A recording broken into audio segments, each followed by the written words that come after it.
July 20th, 2016 at 7:30 p.m.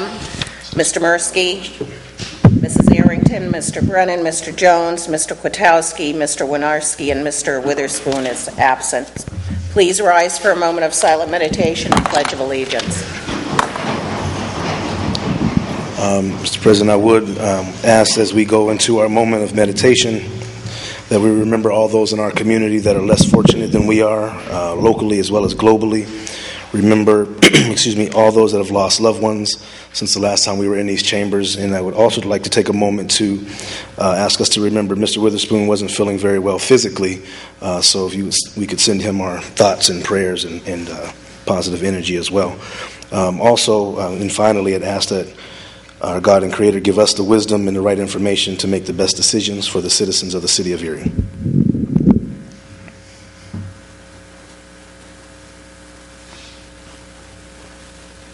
Pledge of Allegiance.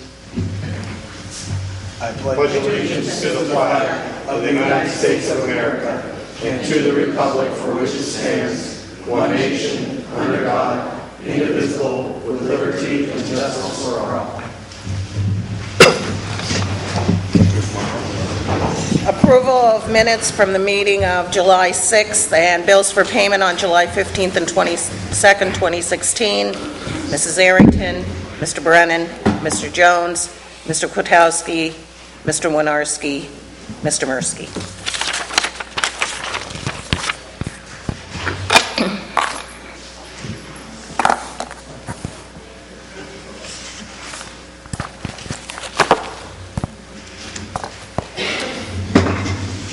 Any requests for repository sales? Any requests for repository sales?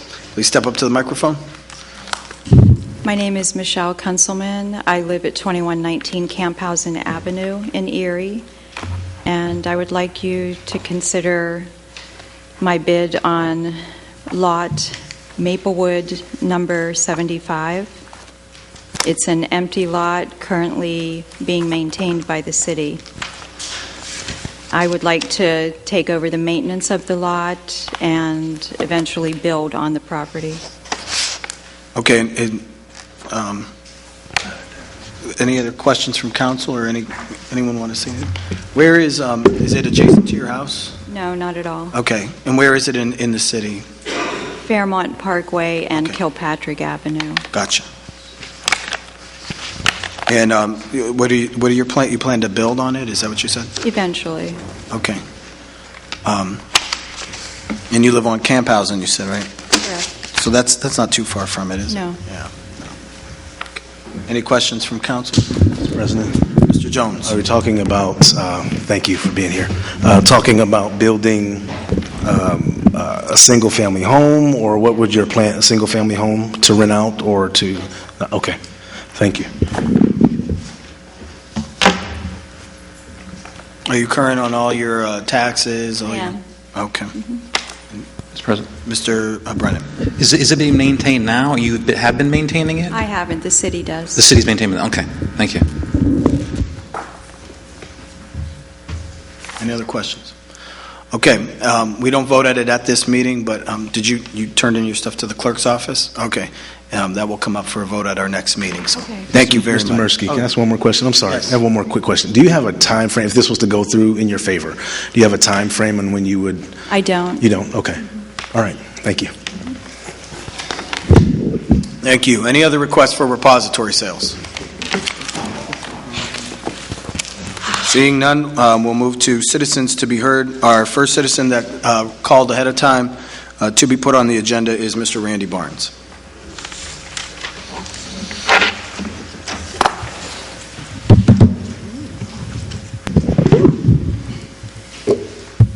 Thank you, Council President, Council, Administration, guests. My name is Randy Barnes, 109 Walton Point. My subject tonight to talk about is the effective code enforcement. Of course, I'm still thinking about what's transpired over the last 2 months. Of course, we're all well aware that Council denied the $40,000 to the minority development centers in town because we had to have another code enforcement officer. We have 5 code enforcement officers now, and of course, one more will make it 6. Coincidence, just one less than number of city council people we have. We're getting real close to the number of code enforcement officers equal city council, but and no indictment on those 5 people. I think they're being done. They do what they're being told to do. But I'm thinking, since 1851, it sounds like from the ordinance on the resolution that the code enforcement people haven't had the tools to do their job. I listened to the manager of the office last night, and he said they couldn't cite people for not mowing their grass. So I'm thinking, the administration and council, it seems like, have failed this whole department. And that's why we have 6,000 homes that are considered at risk of being condemned. So I think since 1851, I guess it is high time that we give these people the tools to do their job, and I hope that when council does give them their tools, they can go out and they can show some positive progress. What concerns me a little bit, and we want to talk just a touch about a home, there was a property problem on 1 block away from Tech High School on Cherry Street. And I challenge council to go to code enforcement and ask them to get a list of the homes that do not have electricity and the homes that do not have water.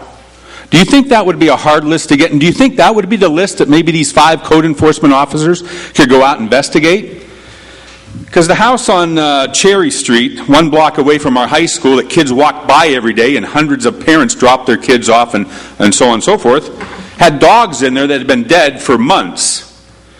Reported on television, that house, there was no running water or electricity in that house.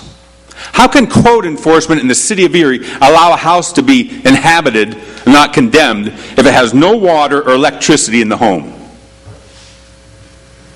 Will another code enforcement officer fix that? I don't think so. It's funny, the report in the paper, a woman from Girard back on June 6th noticed that the front yard looked like a jungle. And I thought, something's going on over there, Miss Koenig said. Here's a woman from Girard that's in town for some business. She looks at this house. She says, it looks like a jungle. And that was on June 6th. What had code enforcement, had anyone called, how many times had code enforcement been called on that house? I challenge City Council again to first off ask code enforcement to get a list of properties that do not have electricity and or do not have water, because those are inhabitable homes, correct? I also challenge council to put up on an email address that the ordinary citizen can go by and take a picture of a place that looks like a jungle and email it to fightblight@erie.org. Get the citizen involved. If you need help, if you need another code enforcement officer, you don't have enough feet on the street. I called code enforcement about 6 months ago about an issue in the city of Erie, and I talked to the code enforcement officer. I said, do you go out and look for things? He said, no. We don't proactively go out and look for problems. We only sit here and take calls. Remember last month I analyzed the number of calls they got? The 5 people, each one get 1 complaint in the morning and 1 complaint in the afternoon. That's what they get. They take 10 complaints a day. But they aren't directed to go out and look for problems. So unless there's a big change in this department, adding another 1, 2, 3, 5 code enforcement officers isn't going to make a big difference in this city with 6,000 homes that are at risk of blight. The front yard looked like a jungle. Children had walked by that house all winter long and all through the summer, or through the spring up until June 6th. Walked by this house, it looked like a jungle. And this isn't an out-of-the-way street behind an industrial development somewhere. Cherry Street. This is 2 blocks away from Peach Street. Only 2 blocks away from the company that owned the residence. It was owned by a landlord. 2 blocks away from the landlord let this house go without water or electricity. And what do we do down here? We argue over $40,000 so we can have another code enforcement officer. Because we don't see the evidence every day or every week in the paper that these minority development centers need. Time. Thank you. Oh, sorry about that. I wish I should have paid more attention. Thank you very much. I appreciate the time. You're welcome. Our next citizen to be heard is Miss Amy Compatore. Is Amy here today? I don't see her in the audience. Okay, thank you. We now open it up to the floor. Any citizens to be heard, please come to the mic. State your name and address for the record. Richard Wagner, 42nd State. Government isn't working for those that pay for it. Having the right or power of self-government undertaken or carried on with outside control. These are definitions of autonomous. The county and the city rely on this term to hide the shortcomings of these two governmental bodies. You have to let EMTA act independently or quit calling them an autonomous authority. Everyone involved in this looks ridiculous. A couple of weeks ago in the Erie Times, a reporter wrote on the housing values in the city of Erie and how they've stabilized and have become a good investment. Please, in a floor block stretch from 38th to 42nd on my street, there's $2 million worth of houses for sale. They are pristine examples of what a home should look like. Well-maintained, grass cut, bicycle in a driveway. Erie cannot support even modest housing. Tonight on your agenda, Mr. Mirsky has placed 2 items. The first being a quicker response time from the code enforcement officers as it pertains to quality of life and neighborhood in Erie. I want to congratulate Mr. Mirsky. The only thing I regret is that this should have been done at least 11 years ago, or even longer ago. The city is a mess. The second item is a land bank scheme. Abandoned property is present all over the city. Just ride around, and entire blocks could be leveled. Abandoned property is present all over This is too long overdue.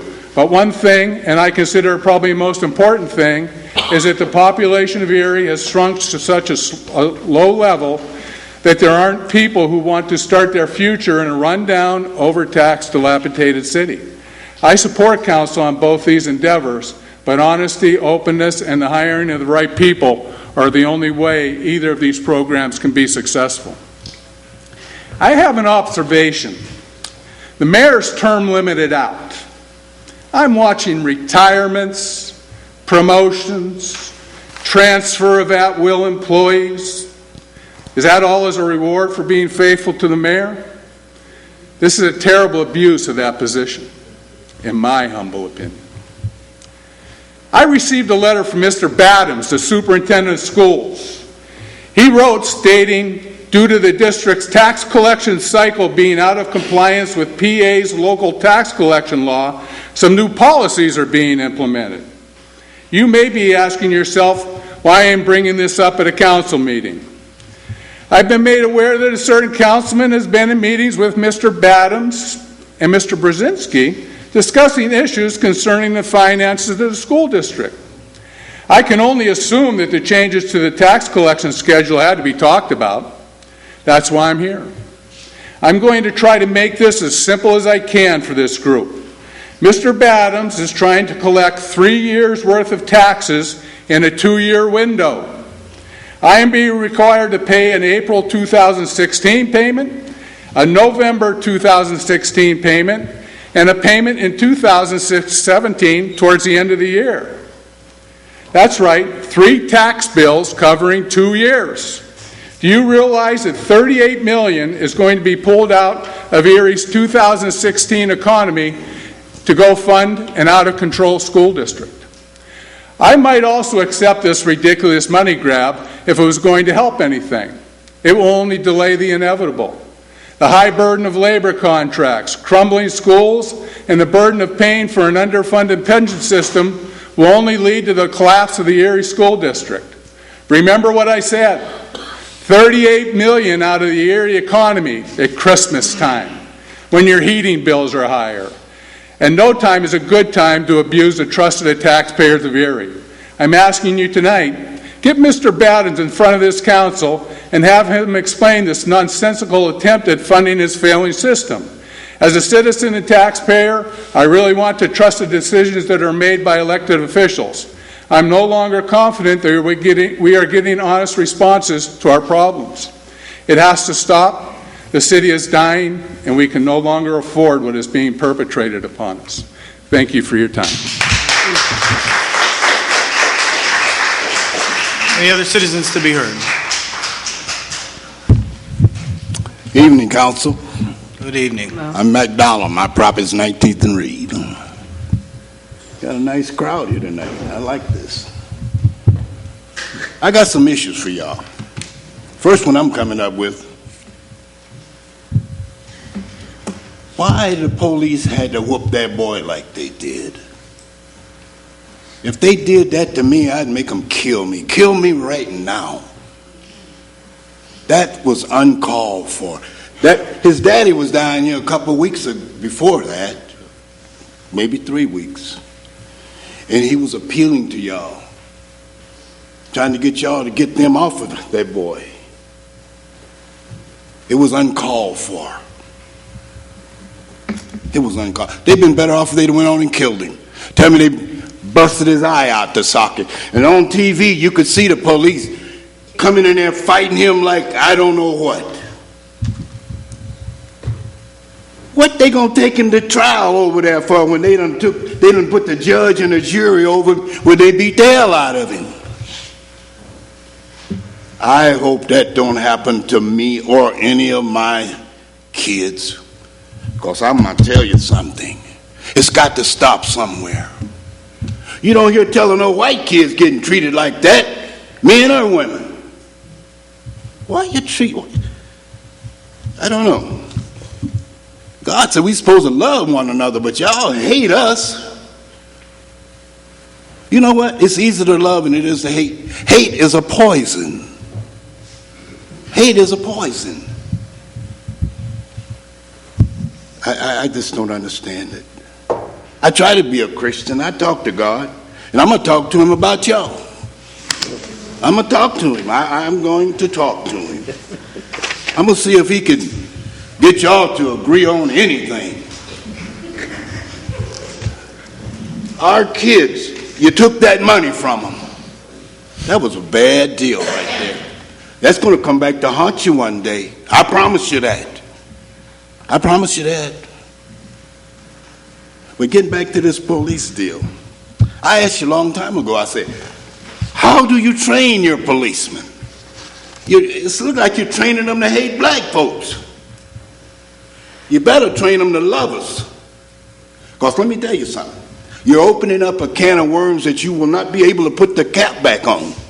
Because we as a people, we're going to get tired of that stuff you're putting on us. I'm tired of it now. You're going to wish you had to listen to me. Because things are going to get out of control after a while. I don't know why they act like that. How are they supposed to act? You're kicking them in the butt. You can't. The Bible said we're supposed to lift our leaders up. How the hell are you going to lift somebody up kicking you in your butt? Kick me in mine, I'm going to cut that foot off. That's my foot. Believe me. Y'all better listen to me. Because we're headed for some bad times. And that boy, beating that boy up like that, he ain't the first. I remember Otis Smith. They beat his eye out and wasn't nothing done about it. Lord, don't let nobody hit me. I want you to go on and kill me. Don't hit me and let me live. Don't do that. You got to learn to keep your hands off of people. It's uncalled for. Beating that boy's eye out, beating him up like that. My gosh, I can't sleep at night. And y'all been keeping me awake too. Y'all been keeping me awake. You know, I don't know. I'm a little mixed up right now, but I'll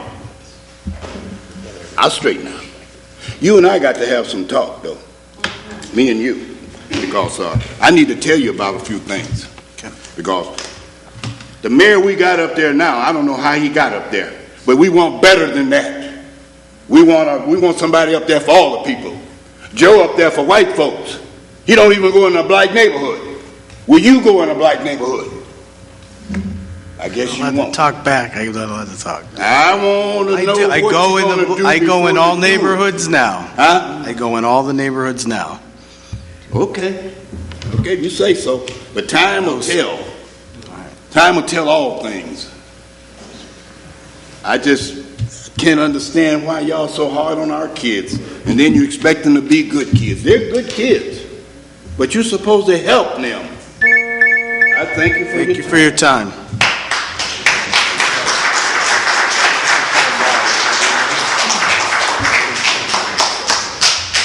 Next citizen to be heard. Excuse me. State your name and address for the record. My name is David Douglas, 4162. Can you speak in the microphone, please? David Douglas, 4162 Fargo Street. This is my wife, Linda Douglas, same address. I'm the stepfather of Montrese Bowden, and she is the mother.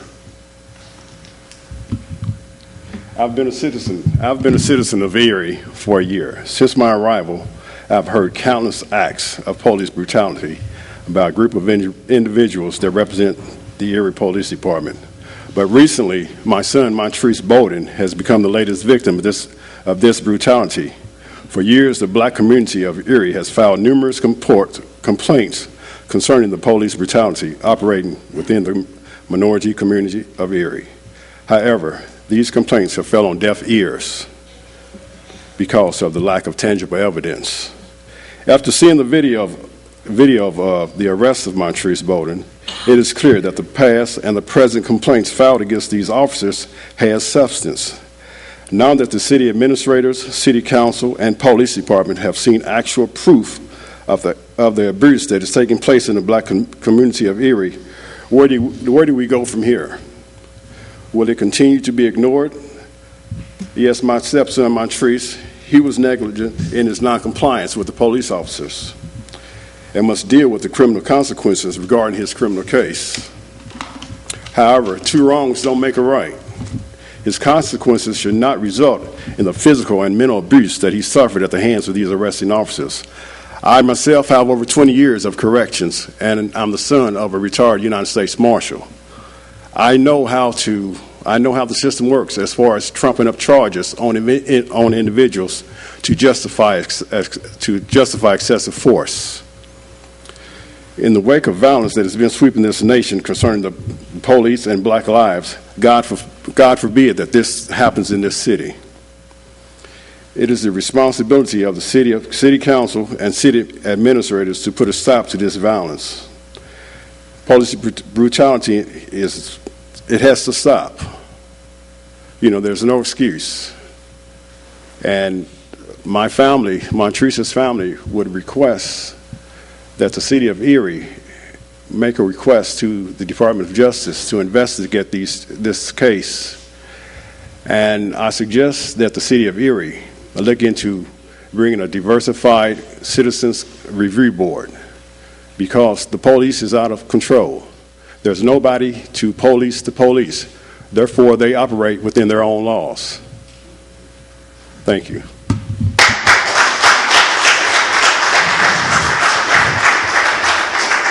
I'm going to give you the name of these officers: DeLuca, Sack, Stadler, and Bush. Get them off the street. Amen.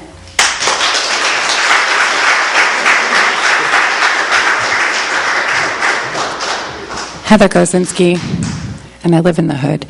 I'm not giving my address. It could be dangerous. You have to give your address for the record. I'm sorry. Perry Street. Okay, so I'm here today to also discuss the recent brutal beating of Montrese Bowden in late June of this year. I'd like to start out by sharing with you principles Sir Robert Peel established with the first full-time professionally organized police force in 1822 in order to reform law enforcement agencies in England. These principles were adopted in the United States as well and are still considered a vital component of policing. There are 9, but I'm just going to highlight the ones that pertain to the recent incident involving Montreux. These principles were based on the philosophy that the power of the police come from the common consent of the public as opposed to the power of the state.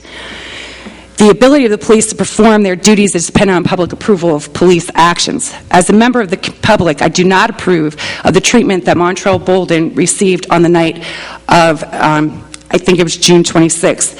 As per the Constitution of the United States, Montrese, had a right to due process, which is guaranteed by the Fifth Amendment, as well as a trial by jury of his peers, guaranteed by the Sixth Amendment of the Constitution.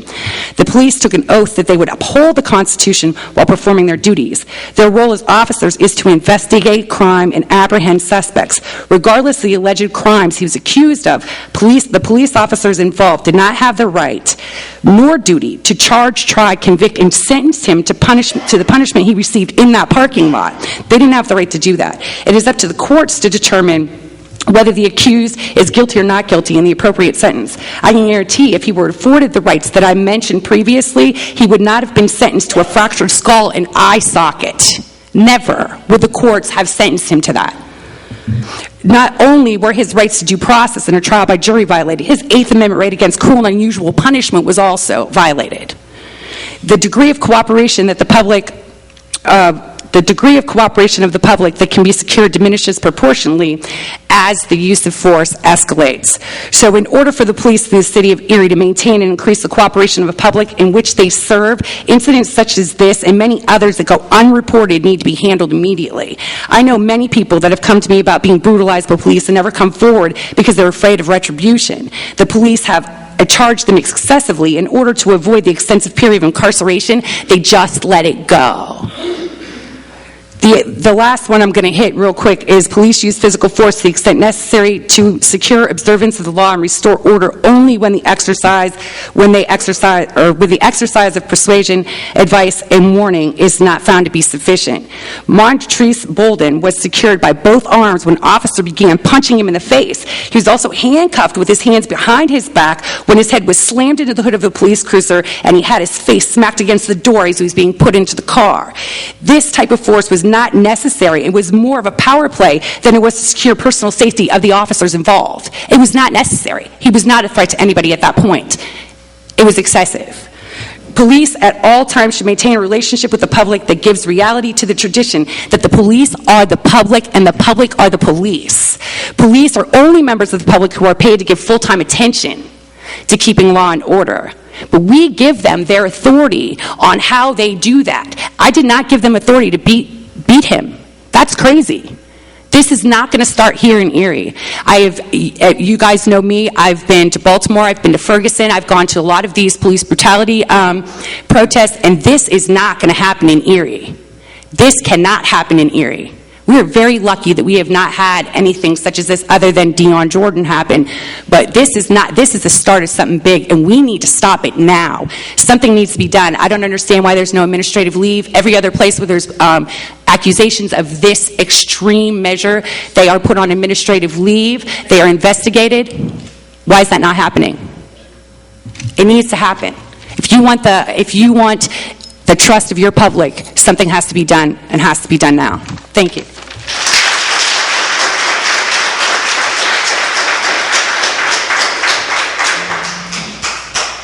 My name is Jafet Edison. I reside at 2102 Parade Street. Just 30 minutes ago, we all took an oath to pledge allegiance under the flag and justice for all. You all watched that videotape. You all know the officers involved. If that was your child, your brother, what would y'all do? What would y'all do? I'm not scared to speak up. Because I speak up for all the other black men that are terrified by DeLuca and the rest of the police force that's down there. I'm not scared of him. I'm not scared to speak up for myself. Y'all know he's a bad cop. He poisoned the whole cop force. The whole force is targeted by him. So all the cops who are supposed to be good cops, that night they turned to bad cops. The bad side of them all came out. They followed his role. And we all watched it on TV. Nobody stopped. It said stop. It's too much. Nobody. If that was me committing crime with somebody else, it would be conspiracy. With them, it's nothing. It's nothing. We're tired of this. We're tired of it. There's not just one incident. She named one to two. Coming to the black community and see how DeLuca acts in our community. People that don't say nothing, that's afraid of him. 500 of black men that he done taunted. I filed a complaint last year. He came to me presently and took $1,000 out of my pocket. I filed a police report. Nothing happened. Who is he? Is he the mayor? Let us know now. Who is he? Are y'all afraid of him? We know it's crime out here, and the good cops do their job, and we respect them. But when the bad ones do their job, we got to uphold that and make them pay for it. Because we pay them. We pay them. Y'all pay them. So if y'all close your eyes, y'all condone it too.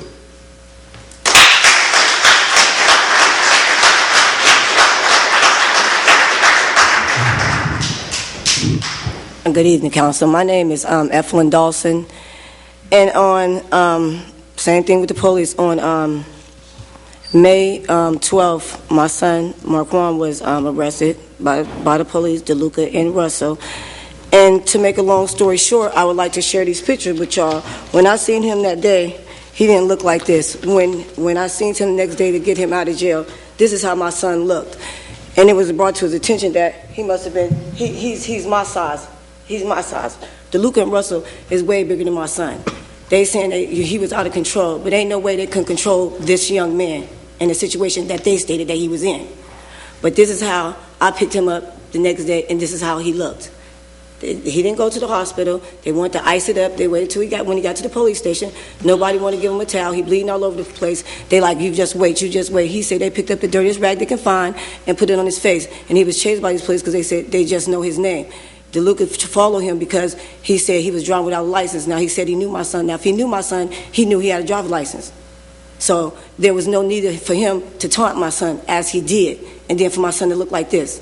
You know, I just don't understand. I never had a problem with the police department. I always said, like they say, protect and serve. But my job, I work at Erie Homes for Children and Adults, and my job is to protect and serve. You could never pull out a picture of one of my clients looking like my son did, no matter what, because I respect people, I love people, and that's all I would want in return.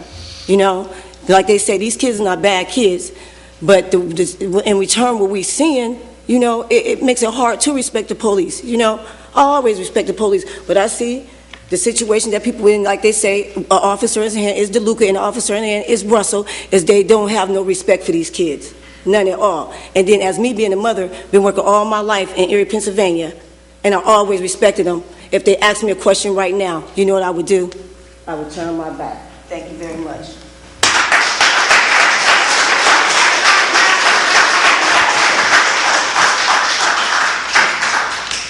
Johnny Johnson, 223 Walnut. Just a couple of things. As elected officials, you should be appalled at the videotape that was shown on TV. You should be appalled. Because as elected officials, you should say, not in our city that can't happen. But it did happen. I stood here, I'm going to backtrack. I stood here 10 years ago, and I asked for a civilian police review board 10 years ago. In this council, 10 years ago. Been 10 years, nothing happened. You can file a complaint, but you can't do anything else.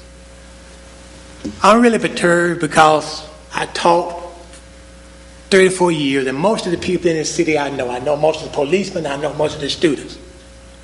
And I cannot, by any stretch of imagination, understand what happened to that young man when he's being kicked in the face, in the head, already on the ground, already subdued, and he's keep on being punished.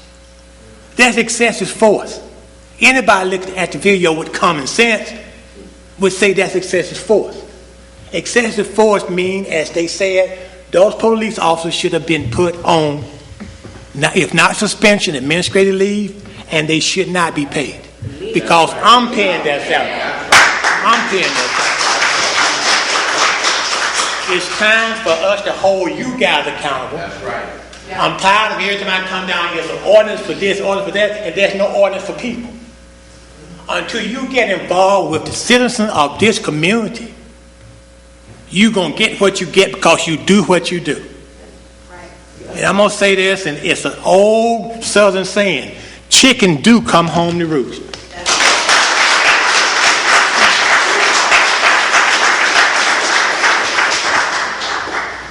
Good evening, Mr. President, members of City Council. My name is Father Jerry Priscaro, 921 East Avenue. I'm here this evening to speak as the coordinator of the East Avenue, Hess Avenue Neighborhood Watch. I've been the coordinator for 4 years now. We support a resolution and ordinance to establish a land bank for the city of Erie.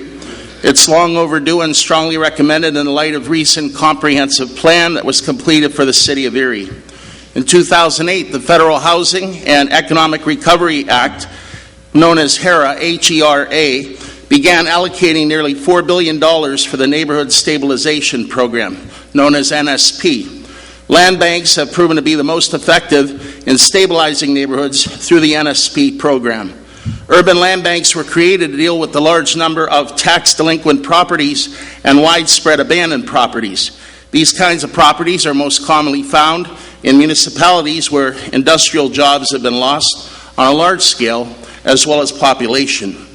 HERA funds may be used to establish land banks, and land banks have many proven advantages.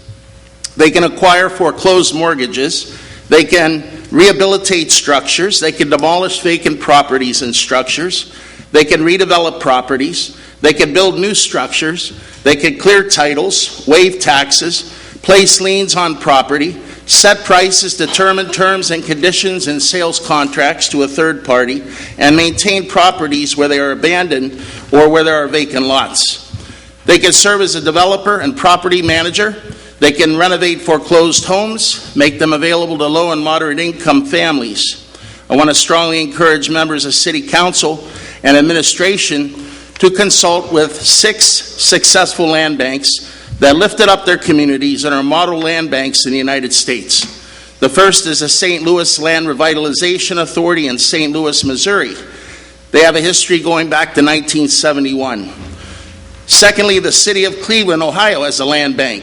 It's been in operation since 1976. Some more modern land banks include Cuyahoga County, Ohio, the city of Chattanooga, Tennessee, the Genesee County, Michigan Land Bank Authority, and the Fulton County, Atlanta Land Bank in Georgia.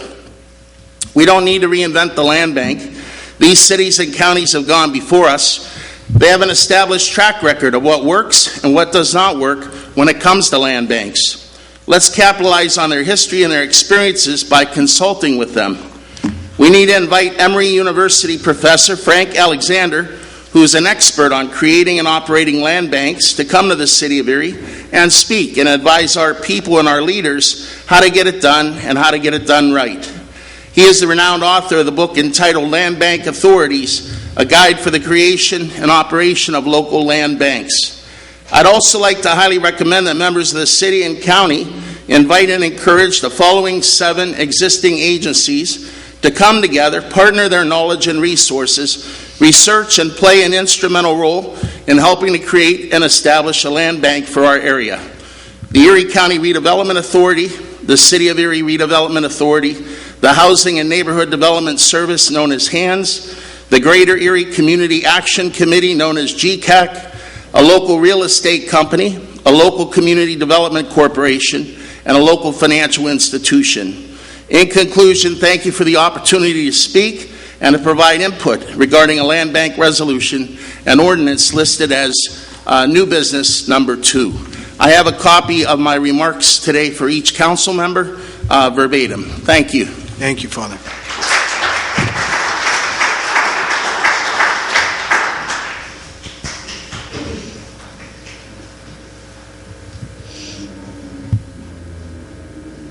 Good evening, Council. Good evening. Good evening. My name is Willie McAdory. I live at 448 East 15th Street. I haven't been here in a while because I've been had some bad health. It's good to see you. But I had to come out here because all the things that's going on now, we told y'all that 12 years ago that this was coming down. But we was trying to get 5 minutes of fame. That's what you said. See, this incident that just happened, but it happened before. We had the chief of police in Erie kill a black man on 9th and State. Choked him to death. The police chief. Nowhere in this country you see the police chief kill anybody on the street. But it happened here in Erie. Then you got 3 what you call them? Rogues police out there. hey man, something to happen. I'm telling you now, something gonna happen. But then you're gonna blame them out there on the streets for what's going on. Man, y'all been know about the Luca, the Nolans, the Fishers. Y'all been know about these people, but y'all still send them out there and bothering our kids. Hey man, the way that boy was beaten, that shouldn't have never happened. How you stomp an individual in the face and head with your boot and he's handcuffed? Come on, man, what is wrong with y'all? And you know what? Y'all partially responsible for what's going on because y'all don't say nothing. Y'all don't represent Erie as a city council. You don't represent Erie. When did y'all speak up about anything that's going on in the black community? Man, you talked about that before. And it's not being done.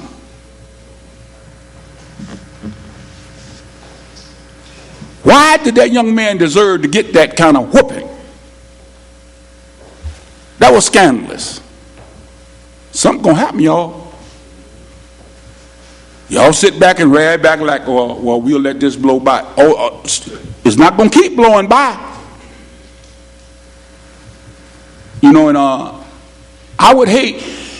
Well, I'm glad that I don't have a kid, one of my children on the police force, because I would sure hate to see somebody waste one of them. Period. And we're not talking about hating the police. Only ones I hate on the police department and the police that I hate is the police that do my people wrong. And I don't care who know it. I have no love for you like you have none for me. Somebody got to say something. What happened to city council? Y'all quit listening to us? What happened to them? Where'd they go?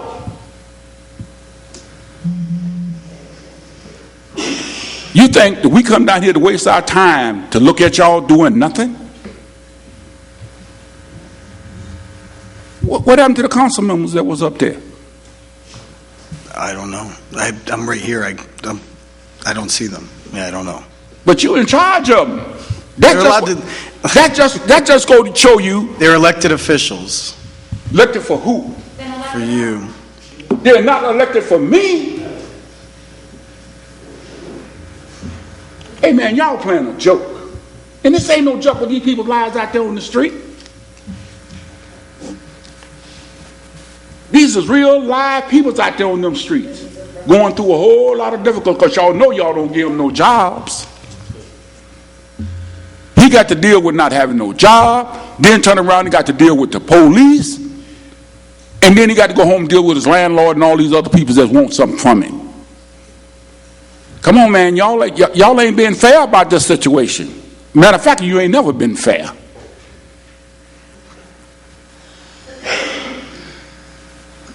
Now, my next question I would like to ask, and I want one of y'all to answer this. Now, this happened in June. When did we find out that this went on? That even this instance even took place? Was it in the newspaper? Was it on the news? Was it? If not, why not? Everything else get on the news the same day. Thank you for your time.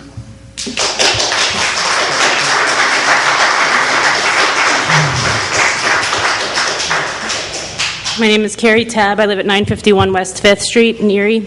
I'm here tonight. I spoke with Mr. Mirsky earlier today. I've also had multiple conversations with Mr. Witherspoon.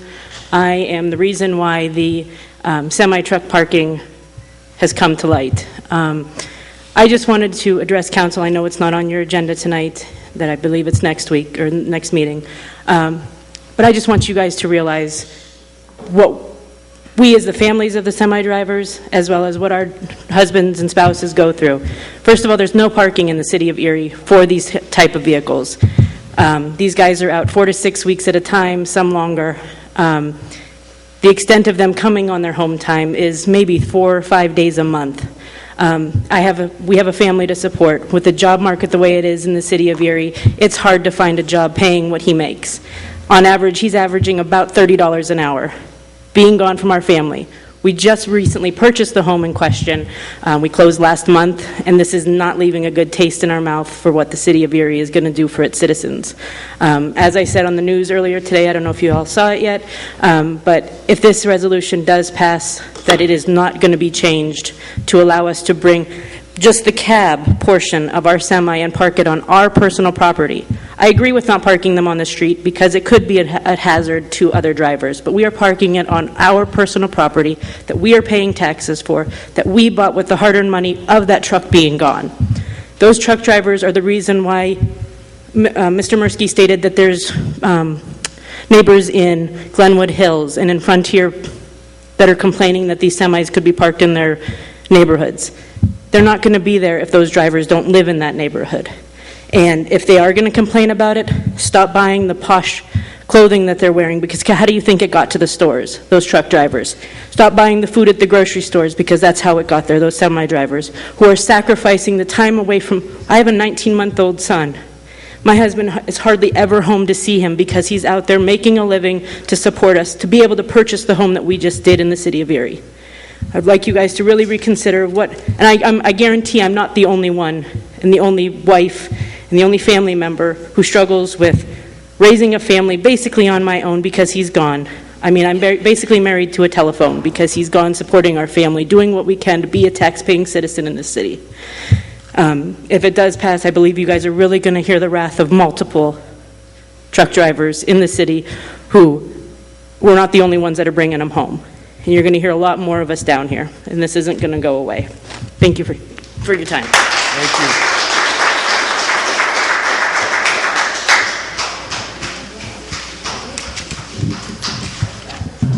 you. Good evening. Good evening, Bishop.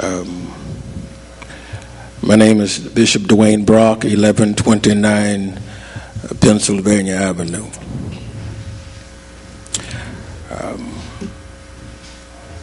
I am appalled. I'm greatly disturbed. I married Ms. Arrington. I taught Mr. Jones in school. You all know me.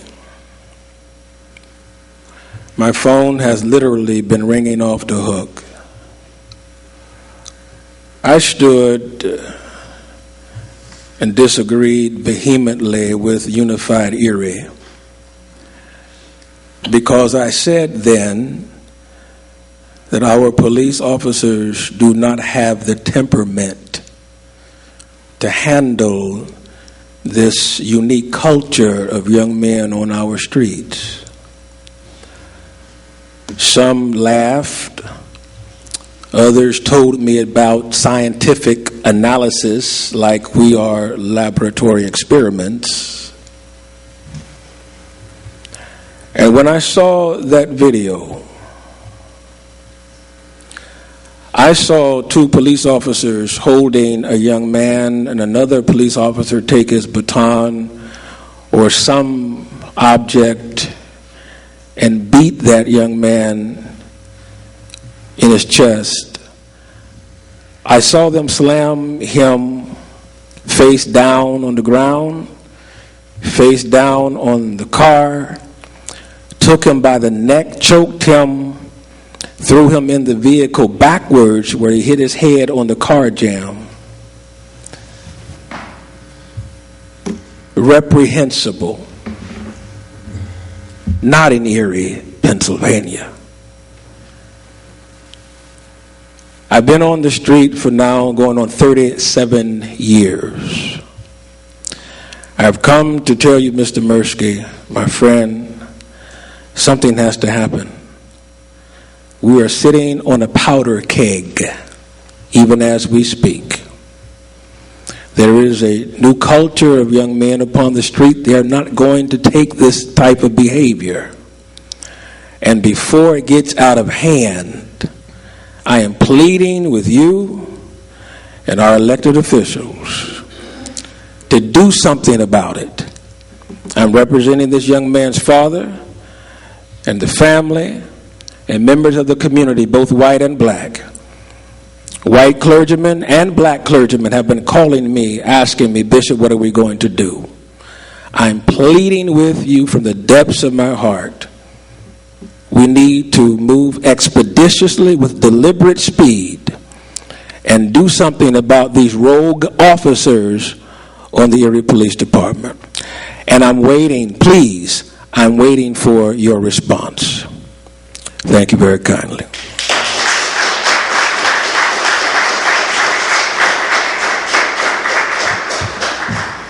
Good afternoon. Good evening. Council. Rasan Powell, East 26th Street. Taught you. How are you? Not too bad. How about you? I'm doing well. All right. Hello. I just come up here that, I asked Bishop if I could speak before him because I felt like our message was going to be the same. His was just going to be a lot more powerful. We all know Bishop Brock.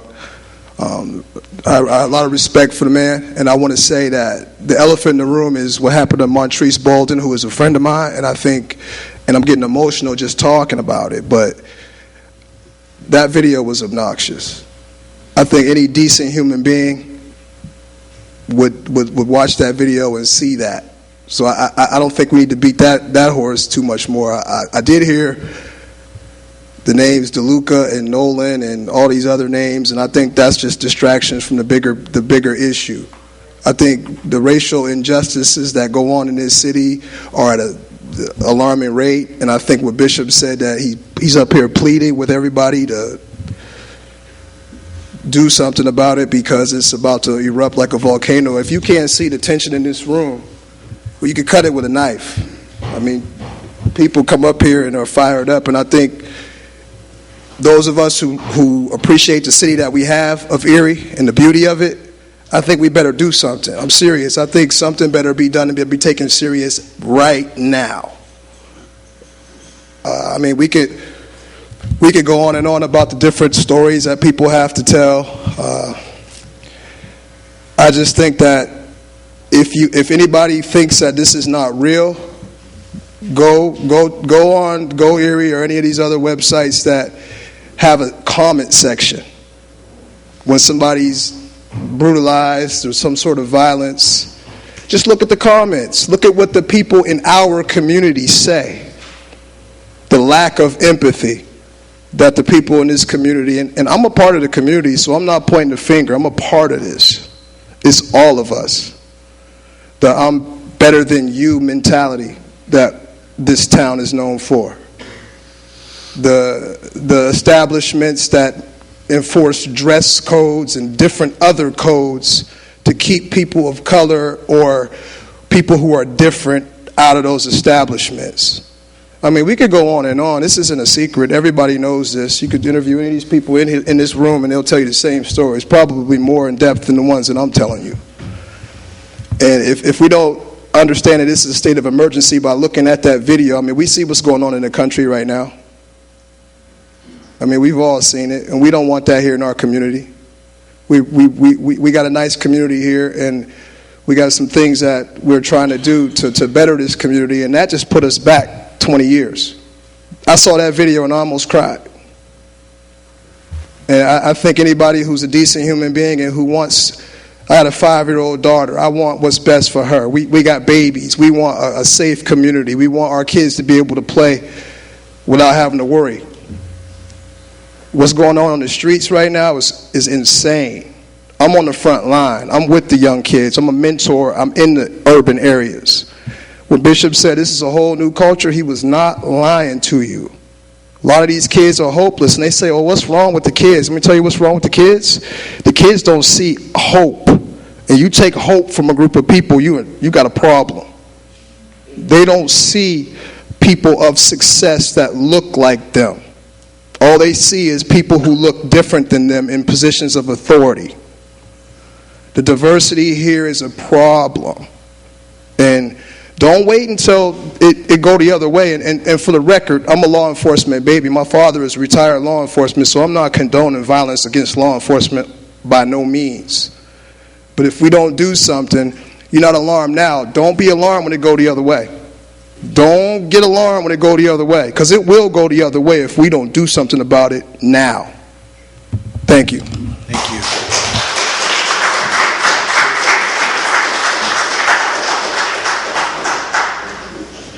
Good evening, members of council. I'm Scott Henry. I'm the executive director of the City Redevelopment Authority, whose offices are housed right here in City Hall. And I just wanted to take a moment to urge you to support Councilman Murphy's resolutions tonight concerning quality of life ticketing and the creation of a land bank. I realize that neither of the resolutions on tonight's agenda are going to affect any change, but it's a step in the right direction, and it's an important first step. It's been nearly 4 years since Pennsylvania authorized the creation of land banks, and we've been talking about it and studying it and talking about it some more throughout those 4 years. And so I think it's important that we move forward. But we need to do so with the understanding that neither one of these things are going to be a cure-all, but they are tools that we can put in the toolbox to make our blight mitigation efforts more successful throughout the city. And if we want to tie this into the other discussions going on tonight, I think it's been well proven that eliminating blight out of neighborhoods reduces crime. And certainly as blight increases, crime increases. And so I think, it's even more important that we move forward on those things. So we would appreciate your support of Councilman Murphy's resolutions. And, personally, I look forward to working with council as we get these things moving forward, and at least in a draft mode, so we can have some more serious discussions about how they can definitely work for the city of Erie. Thank you. Thank you. Good evening, Council. Jeremy Blazer. I'm the Executive Director of the Bayfront Eastside Task Force. Our offices are at 420 Parade Street.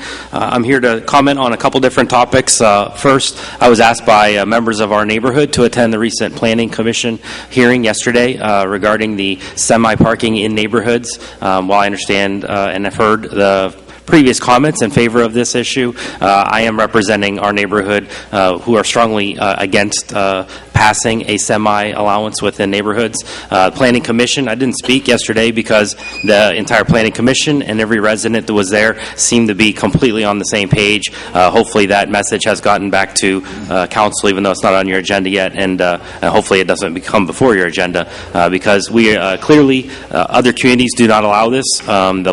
The zoning officer spoke on behalf of other communities that he researched that may have had these type of ordinances, and no one else does, quite frankly, and we don't want to lead the way in that. It's counterproductive to the recent comprehensive plan that was passed. The other two issues I'd like to speak on behalf of are also the Council President Murphy's quality of life ticketing system that he's asking solicitor to prepare an ordinance in behalf of, as well as the land bank. Starting with the land bank, as I spoke earlier, this is a tool that we need to do our jobs better.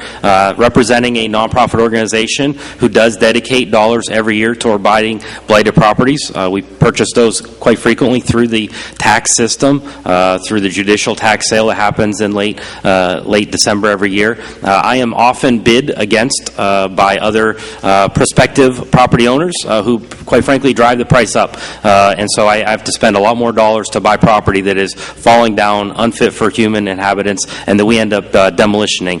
So the establishment of a land bank would allow us to purchase those properties from a land bank at a much lower rate, which allows us to then further our cause and, again, help address some of those 6,000 vacant, abandoned, and blighted properties we have within our community. On the quality of life ticketing system, as I understand it, as it is proposed, we'll give another tool to our code enforcement officers. I know earlier Mr. Barnes spoke on improving the quality of code enforcement we have. I will say that the code enforcement officer that represents our neighborhood, and we work hand in hand.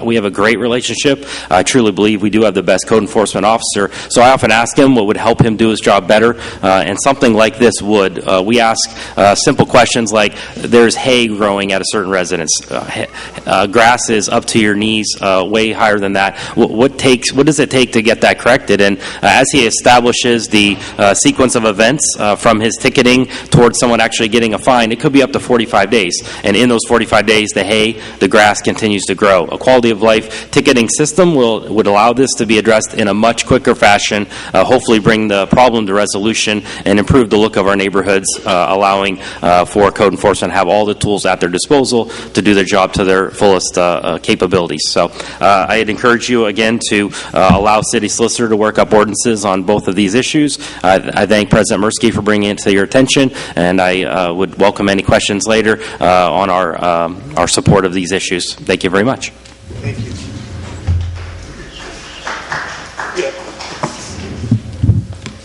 Good evening, Council. John Whaley, 447 Gordon Lane.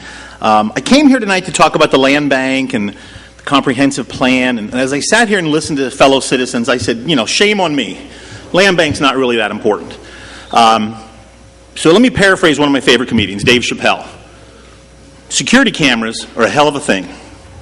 If there was no security camera and no tape that suddenly made its way into the public eye, no one would know about this police beating.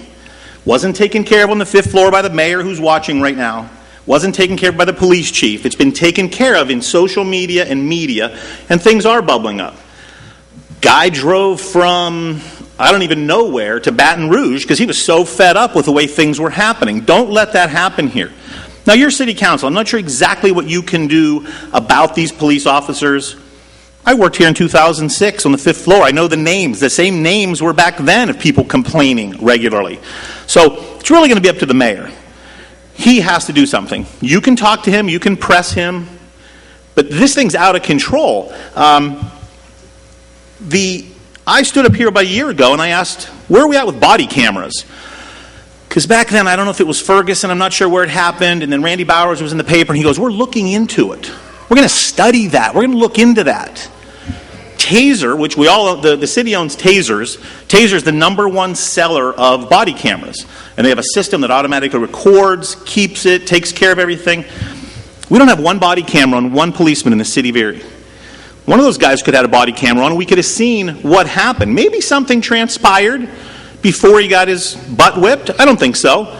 But then instead of this security camera that we're really, really glad exists, we'd have had some first-hand knowledge. Guy could have hit his thing. We'd have taped the whole thing. We'd have heard what was said. Let's look into body cameras. They're not that expensive. You're trying to spend money all kinds of places. I would recommend body cameras. Dallas, where a horrific tragedy just happened, has an African-American police chief, talked about what they're doing there for community policing. When I hear community policing in the area, all I hear about is $500,000 in police overtime, going to take it out of CDBG funds. He talked about community policing and what it means, and all of you are on Facebook. Go look and see they're trite, but a guy playing basketball, a guy doing this, a guy pulled a woman over, she had no money. They went and bought her groceries later. I was crying when I watched that one. That's community policing. The police chief in Dallas also fired 76 policemen in the last 5 years. Fired them. They're all in the FOP. They were all bad guys or ladies. They had to go. If we have bad people, they need to go. Someone needs to stand up and say, enough's enough. You have 4 complaints in the last year, you're done. And how you get that is through negotiations when the FOP contract comes up, right? Don't just stand there and say, oh, we didn't negotiate. We have a great job. We made agreements. We didn't have to go to binding arbitration because you didn't ask for anything. Okay? So you can fix these. But community policing here is a complete joke.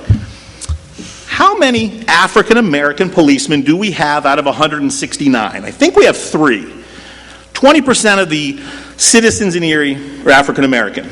We should see 32, 30, 25, something. Then you could have community policing. Then you could have some guys in the neighborhoods relating to kids. Those kids have somebody to look up to, somebody that's doing something. It's a really big circle. You reap what you sow. Maybe we're going out and finding them, maybe we're not. But whatever we have to do to change the demographics of the police force needs to happen. When you take a civil service test, there are rules. If you're in the military, you get 10 points. If you're this, you get 10 points. If you're this, you get this. Change the rules. You can do that. You're a legislative body. You can change rules. Make it so that if you live in the city of Erie and you're African American, you get 5 points. We want that. We need that. Okay, this is way more important than a land bank. But as long as we're talking about the land bank, here's the problem I have with this resolution. We passed the comp plan 2 weeks ago, and we said it's a living document, and it's going to change, but let's get it done. Okay, 2 weeks have gone by, nothing's happened. So let's get a land bank going. Let's do it. And there's nice flowery language of what it's going to do.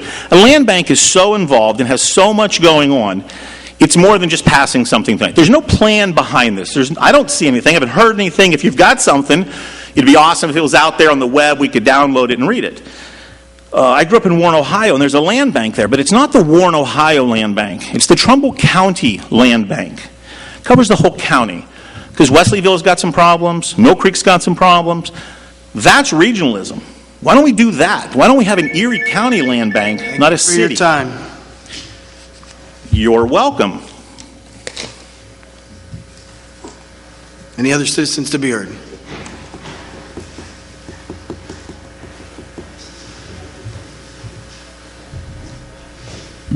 Taller than I was. Jay Brenneman, 4118 State Street. Honestly, I have to give it to you guys. Sitting through all these comments from the citizens is amazing. Honestly, we don't get as much feedback from the county, and kind of I wish we did. What I'm here tonight to talk about is I noticed something in the resolutions that made the news tonight. It kind of shocked me because I am a member of a legislative body, but what really shocked me was the fact that it's a resolution politely requesting the city solicitor to draft an ordinance. And that's what kind of shocked me was, you know, at least in the county government, if I wanted a ordinance drafted or a resolution drafted, I would just make a phone call or shoot an email or go and talk to somebody and say, hey, could you please draft this for me? I think right now that, as I think everybody would agree that as a city, that with the comprehensive plan and you see this expensive, this price tag to turn the city around of $600 million. And we know that we're not seeing leadership coming from the fifth floor. We really need those who are at the ground level working with the citizens every day, like each and every one of you, to be able to be flexible, to be able to make things happen, to generate ideas, to come up with these ordinances and put them forth, and not have to wait and hope that the administration will agree to possibly make this happen. Because even if you pass that resolution tonight, there's no guarantee that those ordinances will even be drafted. I think that everybody the citizens would agree that we want you to be empowered. We want you to have the capability to lead on these issues. No matter who the current mayor or the future mayor is, we want a city council that is capable and able with the tools in hand in order to react and more than react, to lay out some of the proactive strategies to tackle some of the issues. You know, in dealing with some of the blight issues, we absolutely need a land bank. The city needs a land bank. I heard I've heard from people on both sides that say we need a regional land bank, we need a city land bank. Doesn't matter. We need a land bank. We do need more tools to handle some of these issues and these violations. But more than that, you have heard, and you hear more than I do, that our neighborhoods are hurting. They are hurting. And things like a land bank or these ticketing options, those are punitive and those are after the fact. Those are whenever things have gone down too far down the road. You have 9,500 homes, not 6,000 homes. You have 9,500 homes that are at risk. But you have many thousands of other homes, including many of those, that can be saved and salvaged. And so we need proactive solutions in order to be able to support those homeowners to make sure that we don't go further off the cliff. Because I believe Charles Buki said we have, 5 or 7 years if we keep going at the rate that we're going before it's too late to be able to turn around. And so while we can't expect one branch of the government to deliver these solutions, we really need both branches to be able to do that, and we need our city council to be able to have those resources and those tools to do that. And I really hope that in the next budget or whatever might comes about, that you are able to find and to get those resources so that you are able to do that, and so you're not hamstrung by the other branch of government. And it can work. It's not about being disagreeable. It's not about picking fights or whatever used to exist with the tensions between the branches. It's really about having the ability to because each one of you, you're you're brilliant people. You come up with these ideas. You talk to people every day. You can really deliver some things if you think things aren't moving fast enough. And so I hope that you're able to do that moving forward. So that's all I came to say. I do appreciate all the work that you guys continue to do for the city and for our region. And I wish you guys all the luck, because I know that your jobs aren't easy and you have a lot ahead of you. So thank you. What did I miss? Any other citizens to be heard? Seeing none, we'll continue on with the meeting. Ordinances for final passage.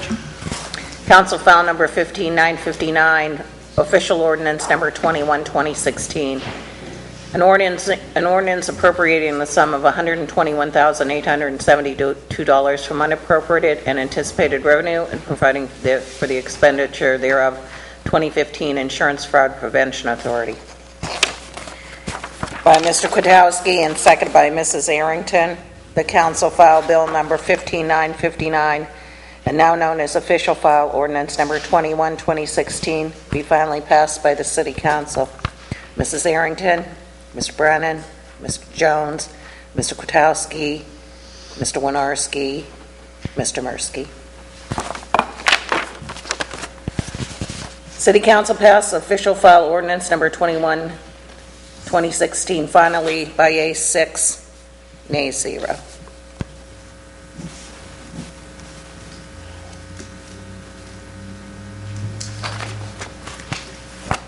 Council file 15960, ordinance number 22-2016, an ordinance appropriated the sum of $303,918.17 from unappropriated revenue received as program income from the Neighborhood Stabilization Program to be utilized on an additional NSP project.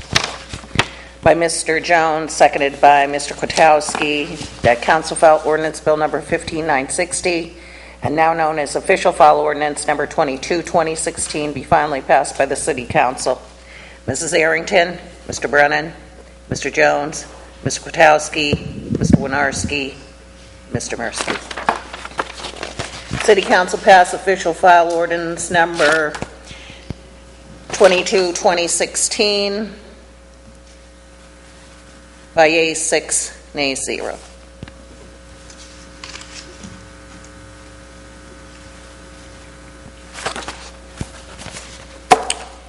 Ordinances for first reading.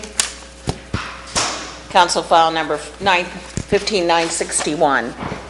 An ordinance amending the codified ordinance of the City of Erie, Part 1, Administrative Code, Title 7, Employment Provisions, Pensions, Article 147.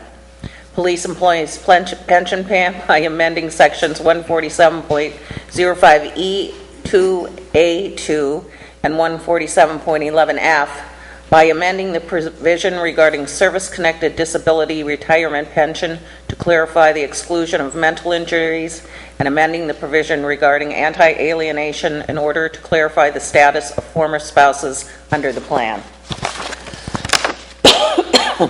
By Mr. Kwiatkowski, seconded by Mr. Brennan. The council file ordinance number 15561, having been read, is hereby adopted on first reading by the City Council. Mrs. Arrington, Mr. Brennan, Mr. Jones, Mr. Kwiatkowski, Mr. Winarski, Mr. Mursky. City Council read and adopt council file ordinance number 15961 by yeas 6, nays 0 on first reading.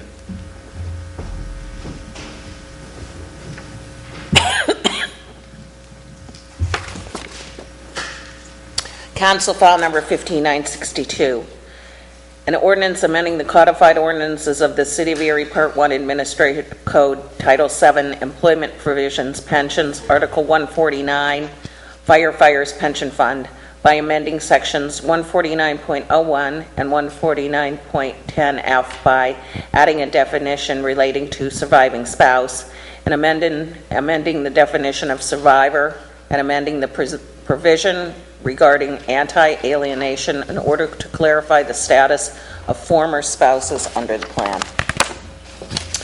By Mr. Kwiatkowski, seconded by Mr. Brennan, the council file ordinance number 15962, having been read, is hereby adopted on first reading by the City Council. Mrs. Arrington, Mr. Brennan, Mr. Jones, Mr. Kwiatkowski, Mr. Winarski, Mr. Mursky. City Council read and adopt Council File Ordinance Number 15962 by yeas 6, nays 0 on first reading.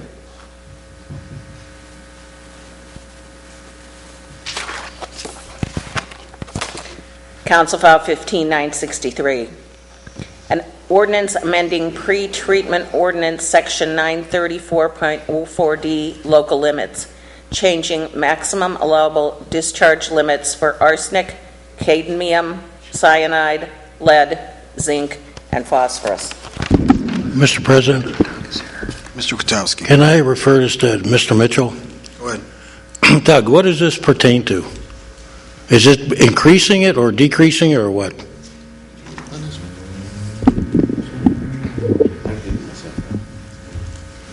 I can't answer that question. I assume we're under the EPA regulations, so my assumption is that they've tightened those limits up and that we have to follow suit with our... Mr. Kwiatkowski, Yes. according to the following in the ordinance, these amounts are going to be decreased. They're going to decrease? They're gonna actually decrease. Okay, then I'm okay with that. Correct? It was Yeah, I'm not in favor of increasing them, so. it was to align with the federal. Okay, as long as it's going down, I'm happy. Okay. By Mr. Winarski and second by Mr. Mursky, the Council File Ordinance Number 15963, having been read, is hereby adopted on first reading by the City Council. Mrs. Arrington, Mr. Brennan, Mr. Jones, Mr. Kwiatkowski, Mr. Winarski, Mr. Mursky. City Council read and adopt Council File Ordinance Number 15963 by yeas 6, nays 0 on first reading.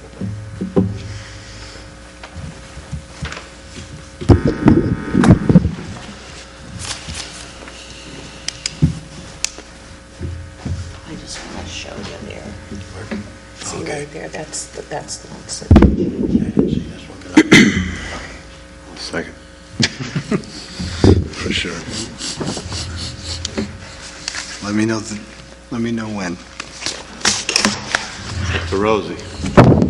Okay, new business. Mr. President, Mr. Jones. I'd like to move the balance of the agenda. So moved. Do you have a second? Second it. Seconded by Mr. Winarski. Okay, moving the balance of the Any agenda. separations? Oh, any separations? Seeing none? Okay, moving the balance of the agenda. Mrs. Arrington, Mr. Brennan, Mr. Jones, Mr. Kwiatkowski, Mr. Winarski, Mr. Mursky.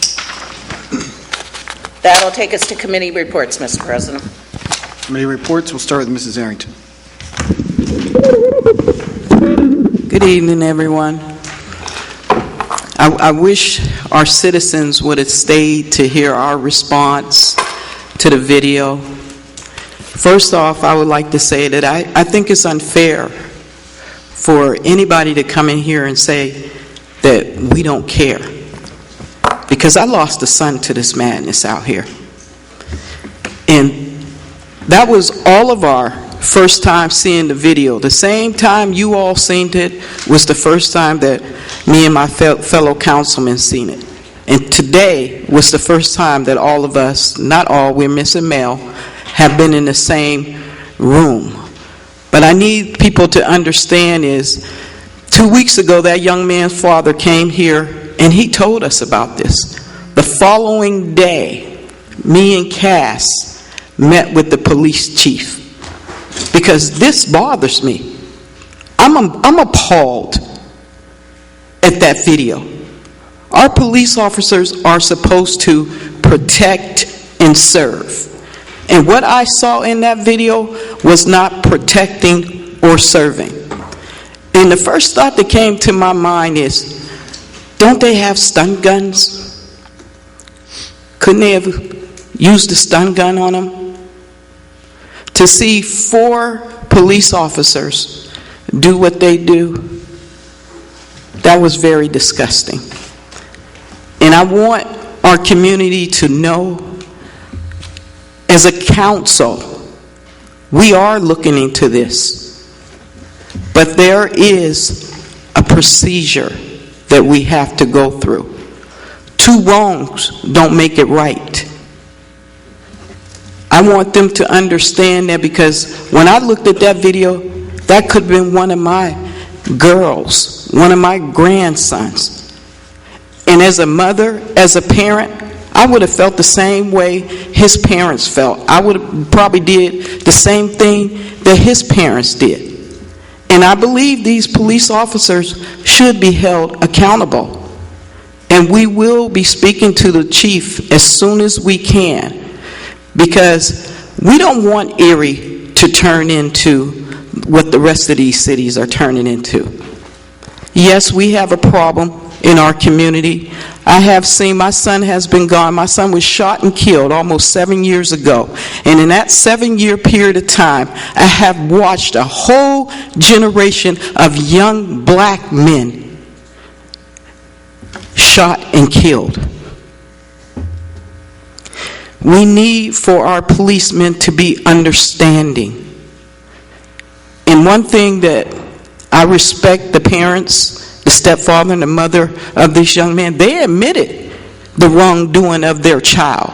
They admitted that he should be held accountable, but not in the way that we saw on that video.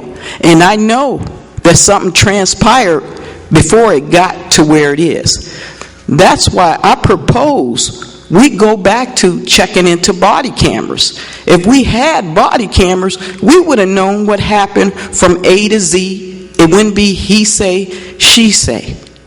We need body cameras. It not only protects our citizens, but it also protects our policemen. And we cannot let a few bad apples on our police force ruin it for everybody else, because we have an awesome police force. But when you have a whole community of people coming in here talking about the same officers, there's a problem.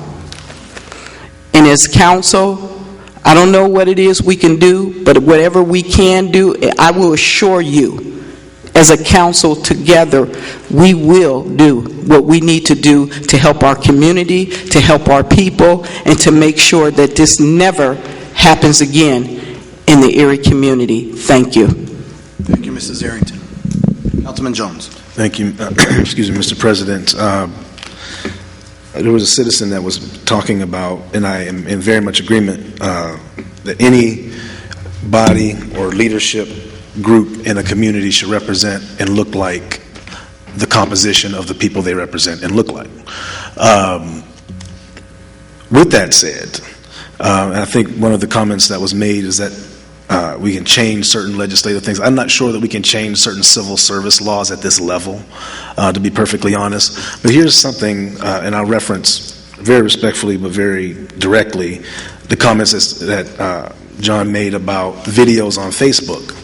Most of those, and I agree 100%, but most of those videos are not black men or women in uniform interacting with black kids and black community members. They're white, to be blunt and direct and maybe politically incorrect. These are white officers who are people who have a sensitivity and seem to have been able to not be overly concerned that these were black kids and they're a white guy. They just were people and interacting as an adult would with a certain level of sensitivity to kids in the community that he or she would serve. So I think it should be a representation of leadership, but I also think there's a human piece that we have to talk about as well, that people of any race, hue, skin color need to understand that we're all human first, and then our differences in color and pigment and melanin are secondary. In relation to the video, and I was mentioned to Mrs. Arrington. I said, this is everything on this agenda is important stuff because the city has to continue to move and progress and do business. But we can't avoid elephants in the room, because if we do, they just grow. And I'll tell you what. We as a city, the administration, this council, in my opinion, and it all is worth what my opinion is worth, we can't say nothing about this. I don't know what happened before the video camera picked up. I don't know what happened when he got to the police station. I don't know any of that. All I know is that moment in time that was captured, there are some things that look really wrong. And we got to answer to the things that look really wrong. Either you tell me I'm seeing the wrong thing like they did with Rodney King, I didn't see what I saw, or you got to say that whatever was done wrong, we're going to deal with it appropriately. The community, black, white, whoever, wants to know that the administration and leadership, the council, police chief, these are professional friends and colleagues, and also personal. So this is just business. We have to say something, because saying nothing is just going to fuel the fire. It's going to make people feel like people in leadership don't care. People who can make a difference don't care. And I don't know what the rules are. This has really opened a lot of, like a Pandora's box in a lot of ways, because there's sometimes we say things can't happen or we can't do certain things because of contractual issues. Some things you got to be willing to say, you know what, forget the contract, this is the right thing to do, sue me. Because hiding behind, and I've been a part of this body for 10 years, so I'm not saying that I'm perfect. I'm saying us, we as electeds, have to be at the point where we say, prove it then. Prove to me that this is going to be the wrong thing to do, because the community needs to hear and have some faith. Someone mentioned hope earlier, and it's not just the kids and this younger generation that's apathetic and lost hope. I'm 40 years old, and my peers are losing hope. And these are professional individuals who have jobs and families, and they feel hopeless. How about a kid who's 16, 15, and is disengaged from the general interactions and community in a positive way?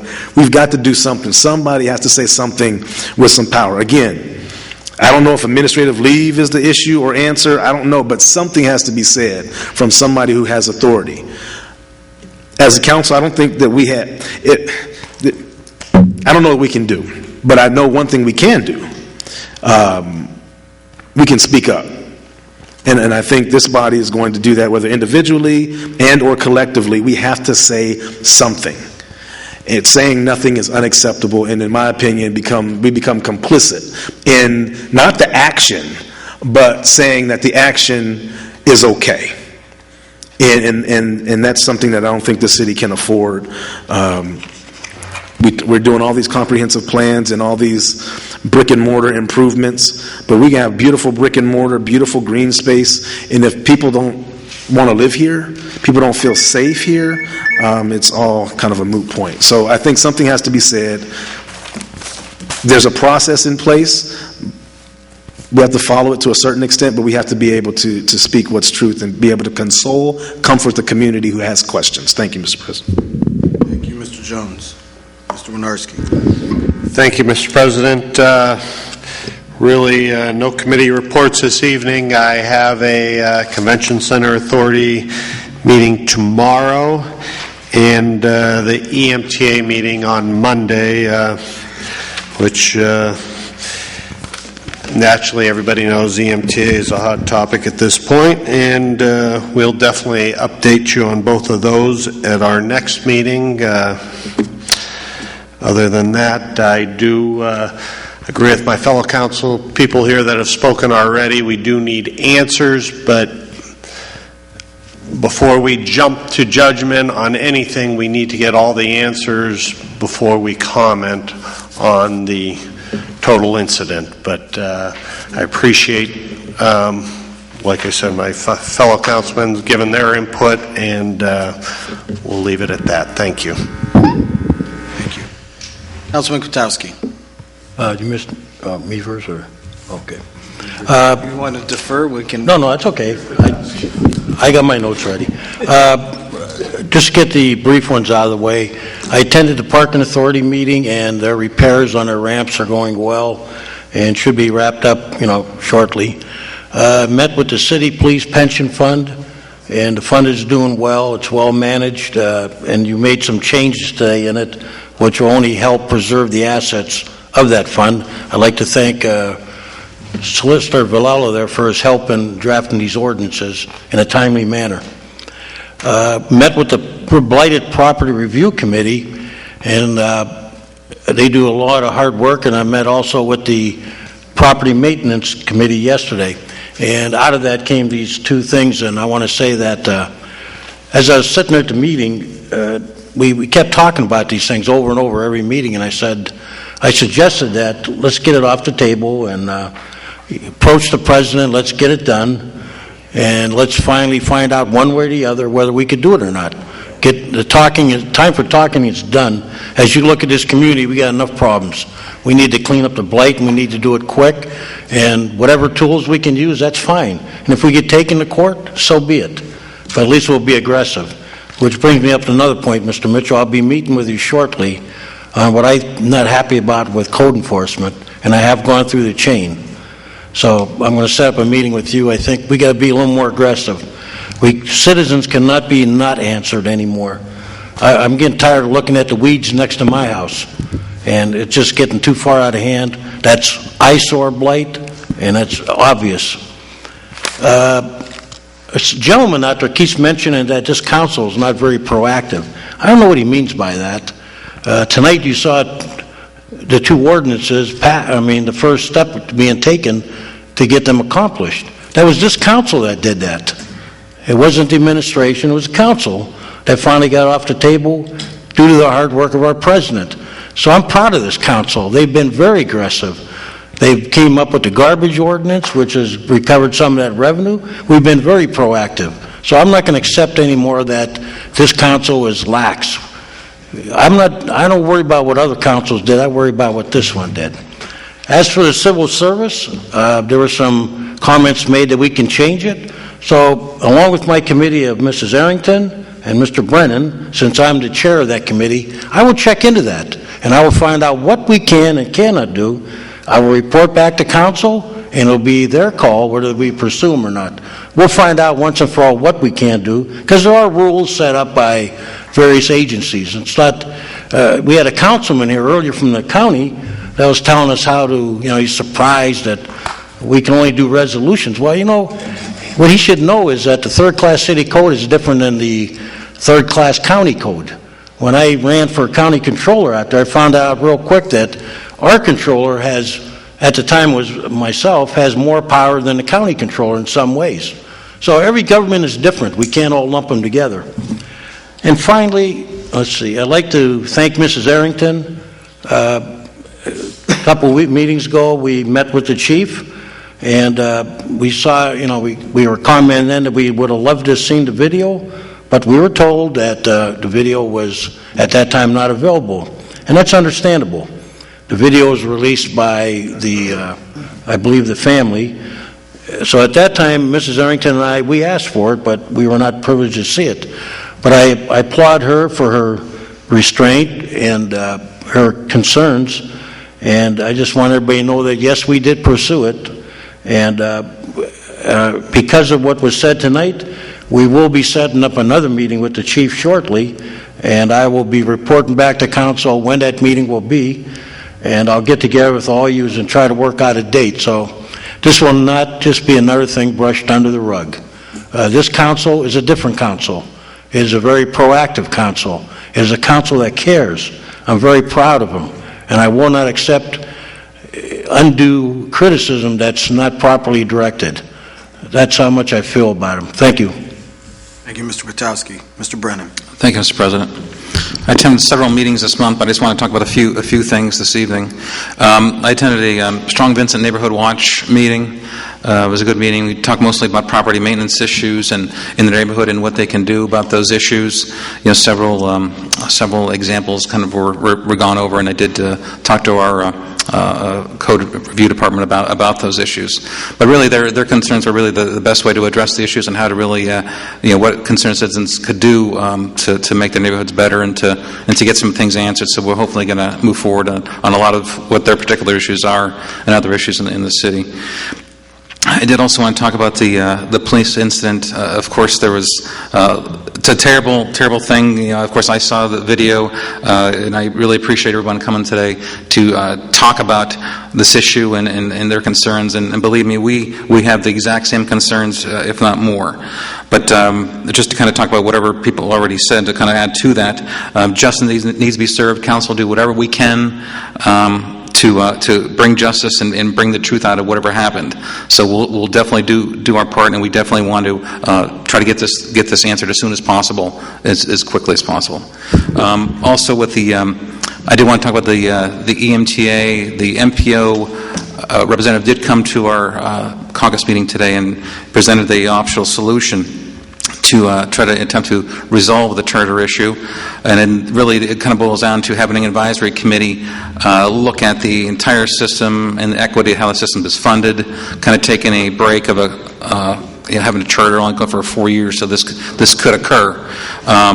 But with this latest discussion on the city being the sole municipality, the sole sponsor of the charter, without a plan of how it's going to be financed, to me is unacceptable. So we're definitely looking forward to continue the discussion and come up with some resolution. Thank you. Thank you, Mr. Brennan. Just a few things before I address the issue with the police incident and the videotape. I just wanted to go over a couple things. I didn't pull them out as separate. The quality of life ticketing system and the land bank. There was a comment made that we should have done this 20 years ago. Pennsylvania only enacted the land bank law in 2012, so we couldn't have done it 20 years ago. We looked to see what other municipalities did. Once once we saw that it was successful in other places, we implemented it. And so originally it was supposed to be, we were working with the county trying to get a county land bank, and from what I understand there was no appetite from the county to start the land bank, so we said we can't wait. So we put it in a resolution form, and I continue, as we craft this, there will be opportunities to perhaps draw in other municipalities through the COG or through other entities, individual municipalities, to be part of the land bank. But with that, you have to do something, and you have to make first steps. We do have some community partners that are willing to step up and coordinate with us and cooperate with us on this. So timing was of the essence in getting this on the agenda. And I want to thank council for supporting it. And the quality of life ticketing system, you can't, the way we work it now, you wait, you get a citation, you order to correct, and then if you don't correct it, we put a lien on your house. Well, the city doesn't recoup that money until you sell your house, which could be 20, 30 years down the road. It's an inefficient system. And so the quality of life ticketing system, it expedites the process, speeds up, and while someone complained that it is punitive, sometimes you need to be punished for bad behavior, and because everyone else around you has to live in that neighborhood as well. And so these are the rationale for these. It's very successful. Scranton has a quality of life ticketing system. Allentown has a quality of life ticketing system. So we're crafting these, and again, we're not out to punish anybody. The way we envision this is you get an order to correct, and you'll have time to correct it. If you don't correct it, then you'll get the ticket. We're not looking to hammer a little old lady who can't mow her lawn. We're giving people time to correct. So that's the rationale behind the resolutions, and this is how we do things at City Council. We put the resolution on, and then for the requesting the ordinance be written. I want to thank my colleagues as well. We have Voodoo Brewery in the audience, and I want to thank council for approving their sidewalk use, and we look forward to them opening. And unfortunately, after this meeting, we can't go because they're not open yet. But after a future meeting, we plan on patronizing your business. So thank you. And thank you. Thank you for coming to the city of Erie. And we mean that sincerely. Thank you. Regarding the incident, I have spoken with the chief. Because it's an ongoing investigation, we can't really comment on the incident in particular. I did ask Mr. Kwiatkowski to schedule a meeting with the chief, and as our liaison, he will take the lead on that, and I thank him and his committee for that. I do recognize that, for many people, when a police officer comes up to me I feel it's safety.